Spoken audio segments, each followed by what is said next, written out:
इयत्ता 6वीच्या सुलभ भारतीच्या पुस्तकामध्ये एक सुंदर कविता आहे चारुता पेंढारकर यांची. त्या कवितेचं नाव आहे चंद्रावरची शाळा. बघा, या चंद्रावरची शाळा कवितेत किती छान कल्पना मांडली आहे. मुलांना काय आवडतं काय नाही याचा किती छान विचार केला आहे बघा. तर पहिल्यांदा काय, कविता ऐका, वाचा, म्हणा. तर पहिल्यांदा आपण कविता वाचू बघू.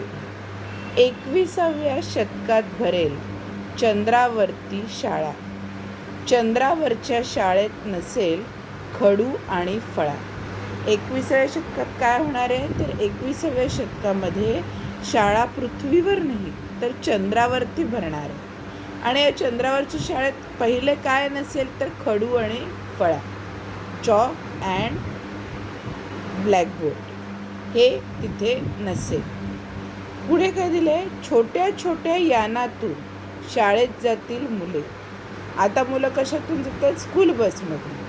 पण ते काय म्हणते, छोट्या छोट्या यानातून म्हणजे छोट्या छोट्या रॉकेटमधनं मुलं शाळेत जातील.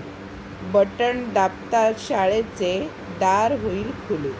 आता शाळेचे गेट कसं उघडेल, तर तुम्ही एक बटन दाबायचं, एक कळ दाबायची आणि बटन दाबलं की शाळेचं गेट उघडेल.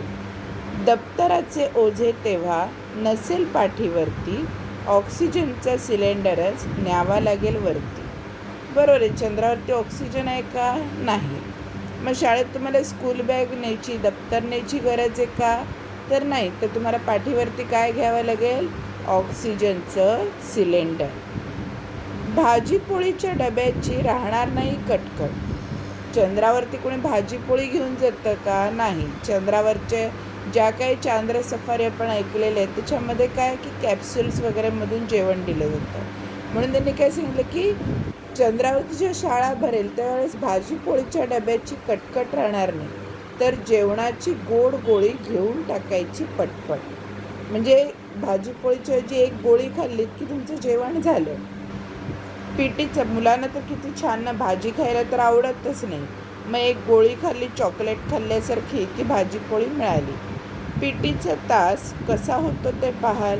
आता पीटीच्या तासाला काय होतं, कवायती होतात, धावायला सांगतात, उड्या मारायला सांगतात. तर आता कवयित्री काय म्हणते, एक उडी मारताच तसंच तरंगत राहाल. चंद्रावरती गुरुत्वाकर्षण आहे का, नाही. म्हणजे मग तुम्ही उडी मारलीत की काय होईल, हवेत तसंच तरंगत राहणार, तुम्ही खाली येणारच नाही. तर पीटीच्या तासाला तर काय मज्जा येईल, जी मुलं उड्या मारतील त्या उड्या मारल्यावरती हवेतच तरंगत राहतील, उडत राहतील. दाबायची बटणे एवढाच फक्त अभ्यास, चंद्रावरती पोहोचलात की झालातच पास. तर चंद्रावरच्या शाळेत अभ्यास कशाचं करायचं आहे, तर कुठलं बटन कधी दाबायचं हे तुम्हाला कळलं पाहिजे. जेवायच्या वेळी गोळी मिळण्यासाठी कोणतं बटन दाबायचं आहे, तुम्हाला दार उघडायचं शाळेचं, तुम्ही कोणतं बटन दाबाल.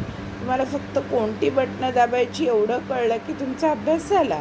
चंद्रावरती पोचलात की तुम्ही शाळेच्या परीक्षेत पास झालात. अशी असेल भारी चंद्रावरची शाळा. आता चंद्रावरच्या शाळेत बघा ना, मजा किती. पोळी भाजी खायची नाही, एक उडी मारली तर हवेतच तरंगत राहायचं पक्ष्यासारखं. म्हणून त्याने काय म्हटलं, अशी असेल भारी चंद्रावरची शाळा. चंद्रावरच्या शाळेत फक्त चांदण्यांशीच खेळा. आता चंद्रावरच्या शाळेत तुम्हाला कोण भेटतील, तर चांदण्या भेटतील, कारण तिकडे झाडं पक्षी हे तर असल्याचा काही संबंध नाही. मग कोण असेल, तर चांदण्या असतील. तर अशी चारुता पेंढारकर यांनी छान कल्पना केलेली आहे की चंद्रावरची शाळा कशी असेल. आपण एकदा परत वाचूया. 21व्या शतकात भरेल चंद्रावरती शाळा, चंद्रावरच्या शाळेत नसेल खडू आणि फळा. छोट्या छोट्या यानातून शाळेत जातील मुले, बटन दाबतात शाळेचे दार होईल खुले. दप्तराचे ओझे तेव्हा नसेल पाठीवरती, ऑक्सिजनचा सिलेंडरच न्यावा लागेल वरती. भाजी पोळीच्या डब्याची राहणार नाही कटकट, जेवणाची गोड गोळी घेऊन टाकायची पटपट. पीटीचा तास कसा होतो ते पाहाल, एक उडी मारताच तसेच तरंगत राहाल. दाबायची बटणे एवढाच फक्त अभ्यास, चंद्रावरती पोहोचलात की झालातच पास.